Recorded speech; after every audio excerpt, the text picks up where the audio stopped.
বন্ধুরা, আমাদের শরীরে যে 5টা ইন্দ্রিয় আছে তার মধ্যে কান বা ইয়ার হচ্ছে অত্যন্ত গুরুত্বপূর্ণ একটা অঙ্গ। আর এই অঙ্গে নানা রকম সমস্যা বিভিন্ন সময় দেখা যায়। বিশেষ করে কানে যদি অবাঞ্ছিত কোনো বস্তু প্রবেশ করে বা ফরেন বডি প্রবেশ করে বা কোনো পোকামাকড় কীটপতঙ্গ যদি আপনার কানে ঢুকে যায়, সেক্ষেত্রে কিন্তু নানা রকম জটিলতা, নানা রকম সমস্যা, অস্বস্তিকর একটা পরিস্থিতি, কানে চুলকানি, কানে ব্যথা, এই সমস্তগুলো দেখা যায় এবং আমরা ঘাবড়ে যাই।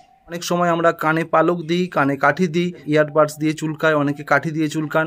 এগুলো এক একটা বদ অভ্যাস, এগুলোকে পরিত্যাগ করার চেষ্টা করুন। কানে কোনো কাঠি দেবেন না, কান চুলকানোর কোনো দরকার নেই। যদি পারেন আপনি আঙুল দিয়ে এভাবে চুলকে দিতে পারেন।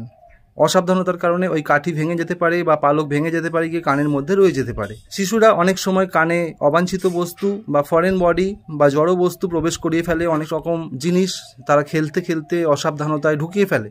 তো এরকম পরিস্থিতি হলে আপনি কি করবেন আর কি করবেন না, সেই নিয়ে সহজ একটা সমাধান আমি আজকে বলে দেব। তবে মনে রাখবেন, কানের মধ্যে এরকম অবাঞ্ছিত বস্তু প্রবেশ করলে খোঁচাখুচি করা যাবে না। যদি খোঁচাখুচি করেন তাহলে র্যাপচার হয়ে যেতে পারে, কানের পর্দা ফেটে যেতে পারে এবং ফেটে যাওয়ার ফলে সেখানে ইনফেকশন তো হতেই পারে, উল্টে যে পোকামাকড় কানের ভিতরে ঢুকলো সেটা কিন্তু কানের পর্দা ভেদ করে কানের গভীরে চলে যেতে পারে।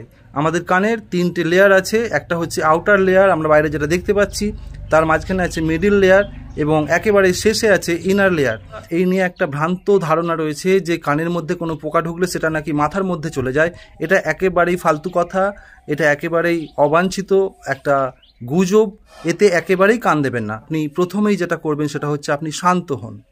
দ্বিতীয়ত, দেখবেন পোকামাকড় সবসময় আলোর প্রতি সংবেদনশীল, তাই প্রথমেই যখন ঢুকবে তাকে জোরালো একটা টর্চ লাইটের আলো দিয়ে এখানে কানে ধরবেন। দেখবেন কানে থেকে পোকা কিন্তু বেরিয়ে আসার চেষ্টা করবে, যেহেতু সেই আলোর প্রতি সংবেদনশীল। যদি বেরিয়ে আসে ভালো, যদি না বেরিয়ে আসে, বাড়িতে সকলেরই নারকেল তেল থাকে, অনেকের বাড়িতে এখন অলিভ অয়েলও অ্যাভেলেবেল।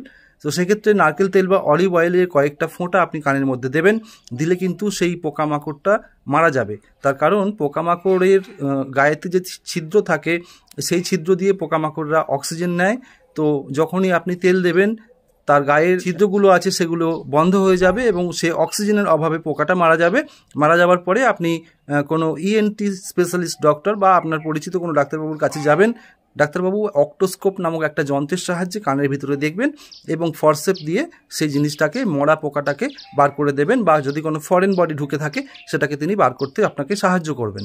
যদি ভিডিওটা ভালো লাগে অবশ্যই শেয়ার করে দেবেন, সঙ্গে থাকবেন পেজটার। আপনারা যে ভালোবাসা আমাকে দিচ্ছেন এভাবেই দিয়ে যান, আমি আপনাদের পাশে আছি। নমস্কার।